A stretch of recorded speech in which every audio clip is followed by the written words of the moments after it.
Tonight, leaders of the Catholic Diocese of Buffalo are now speaking out about why parishes are being asked to contribute the $150 million bankruptcy settlement. Well, they held one-on-one interviews with members of the media today at the Catholic Center in downtown Buffalo to explain their side of the story. 7 News senior reporter Eileen Buckley talked with a top leader at the diocese today. I want to clearly state that the Catholic Church can never sufficiently apologize for the devastation that was caused to victims of sexual abuse.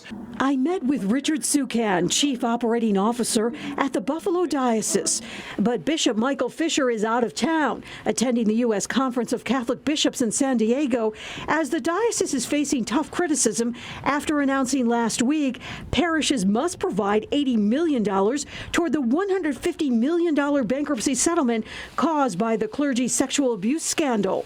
We must recognize that more than 50% of our parishes have claims, and with those claims, they have liability. One claim alone could bankrupt a parish. They don't believe that they should share in the blame for what happened, but you are telling me that if some of these parishes don't, they will end up bankrupt themselves. If individual litigation was to be pursued against that entity, that parish could cease to exist. Percentages range from 10 to 80% of parishes' unrestricted cash and investments. Sukan tells me, for those who say the priest should bear responsibility, he says a number of clergy members have voluntarily contributed to the settlement fund, but would not say how much. I cannot share that number.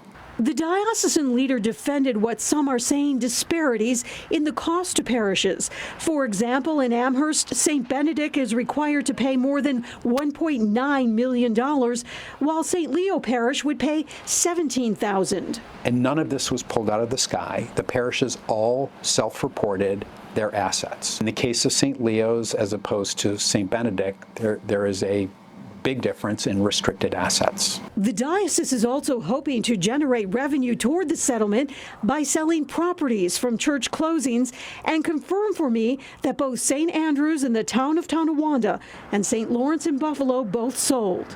Now the diocese is asking the parishes to make those payments by July 15th. In downtown Buffalo, Eileen Buckley, 7 News.